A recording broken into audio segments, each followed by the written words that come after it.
नमस्कार। आज के इस एक्सप्लेनर में हम बात करने वाले हैं दुनिया के सबसे विशाल और सबसे कॉम्प्लेक्स लॉजिस्टिक्स नेटवर्क्स में से एक की, इंडियन रेलवे। देखिए, ये सिर्फ लोहे की पटरियों का कोई साधारण जाल नहीं है।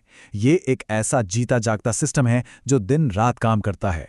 तो आज हम इसके अकल्पनीय स्केल, मौजूदा चुनौतियों और फ्यूचर की रणनीतियों को गहराई से समझने की कोशिश करेंगे।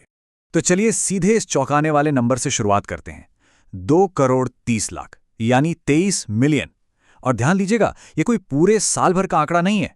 ये उन पैसेंजर्स की संख्या है जो हर एक दिन भारतीय रेलवे से सफर करते हैं। रोजाना इतने बड़े पैमाने पर लोगों को एक जगह से दूसरी जगह ले जाना कोई मजाक नहीं है। अगर ये 2.3 करोड़ का नंबर अभी भी आपको थोड़ा एब्स्ट्रैक्ट लग रहा है, तो इसे ऐसे समझिए। भारतीय रेलवे हर रोज लगभग पूरे ऑस्ट्रेलिया की आबादी के बराबर लोगों को सफर कराता है। जी हां, जरा सोचिए, एक पूरे महाद्वीप की आबादी को हर 24 घंटे में हजारों किलोमीटर की दूरी तय कराकर उनके स्टेशन तक पहुंचाना, ये ऑपरेशनल कॉम्प्लेक्सिटी का एक बेजोड़ उदाहरण है। अब सवाल ये उठता है कि देश के एक सिरे को दूसरे सिरे से जोड़ने वाला ये विशाल ढांचा आखिर स्ट्रक्चरल लेवल पर काम कैसे करता है। तो रोजाना एक पूरे देश के बराबर आबादी को सफर कराने के लिए एक बहुत बड़े बेड़े की जरूरत होती है, और वो नंबर है 13,000। इंडियन रेलवे को इस भारी भरकम डेली मूवमेंट को पॉसिबल बनाने के लिए हर दिन 13,000 से भी ज्यादा पैसेंजर ट्रेनें चलानी पड़ती हैं। हर ट्रेन का अपना टाइम टेबल, अपना रूट और अपनी टेक्निकल जरूरतें। सच में ये सटीक कोऑर्डिनेशन का एक बहुत बड़ा दांव है। और देखिए, ये नेटवर्क सिर्फ लोगों को ही नहीं ढोता, ये हमारी इकोनॉमी की रीढ़ भी है। आपको पता है, ये अब दुनिया का सबसे बड़ा इलेक्ट्रिफाइड रेल नेटवर्क बन चुका है। दूर दराज के गांवों को बड़े महानगरों से जोड़ना हो या जरूरी इंडस्ट्रियल हब्स को आपस में मिलाना हो, हजारों किलोमीटर तक फैला ये ढांचा महज यात्रा का माध्यम नहीं है, बल्कि एक लाइफलाइन है। लेकिन जब कोई सिस्टम इतने मैसिव स्केल पर काम करता है, तो कुछ बहुत ही रियल जमीनी चुनौतियां भी सामने आती हैं, खासकर हमारे शहरों में, जहां ये सिस्टम अब अपने सैचुरेशन पॉइंट तक पहुंच रहा है। जरा इन रूट्स को ही देख लीजिए। मुंबई लोकल, कोलकाता और चेन्नई का सबअर्बन नेटवर्क, जो 2.5 करोड़ लोग रोज सफर कर रहे हैं ना, उनमें से एक बहुत बड़ा हिस्सा इन्हीं रूट्स पर ऑफिस जाने वालों का है। और यहां सबसे बड़ी दिक्कत क्या है? पीक ऑफिस आवर रश और बेतहाशा भीड़। लाखों पैसेंजर्स हर दिन इस भयानक कंजेशन का सामना करते हैं। इंटरनेट पर एक यूजर का ये कमेंट इस सिचुएशन को एकदम परफेक्टली बयां करता है।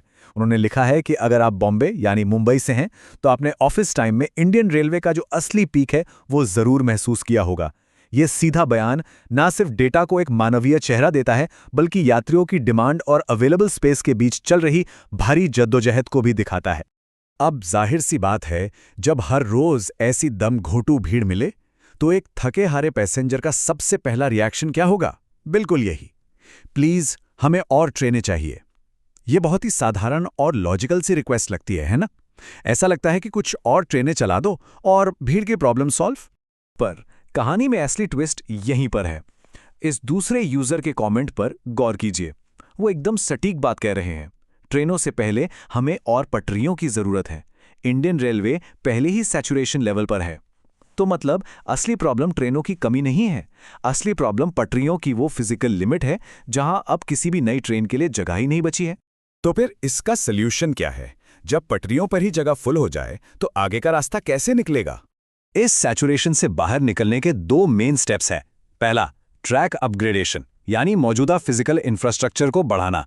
लेकिन दूसरा और सबसे बड़ा गेम चेंजर है ऑटोमेशन। अपने सिस्टम्स को इतना मॉडर्नाइज करना कि हम उन्हीं पटरियों पर सेफ्टी से, बिना कोई समझौता किए, ट्रेनों की फ्रीक्वेंसी बढ़ा सकें। सुनने में ये बड़ा आसान लगता है, पर असली सिरदर्द यही है। एक ऐसे सिस्टम को स्केल करना जो पहले से ही अपनी 100% कैपेसिटी पर चल रहा हो, और वो भी उसे रोके बिना। रोज 2.3 करोड़ लोगों को सुरक्षित उनके घर भी पहुंचाना है, और साथ ही इस पूरे नेटवर्क को फ्यूचर के लिए अपग्रेड भी करना है। ये सच में एक इंजीनियरिंग मिरेकल है। तो आज के इस एक्सप्लेनर को हम कम्युनिटी से ही निकले इस बेहद दमदार सवाल के साथ खत्म करते हैं। रेलवे की पैसेंजर कैपेसिटी आखिर हमारी पॉपुलेशन की बराबरी कब कर पाएगी? ये सिर्फ एक सवाल नहीं है, बल्कि इस महा इंफ्रास्ट्रक्चर के फ्यूचर पर एक गहरा चिंतन है। इसके बारे में सोचिएगा जरूर। आज के लिए बस इतना है।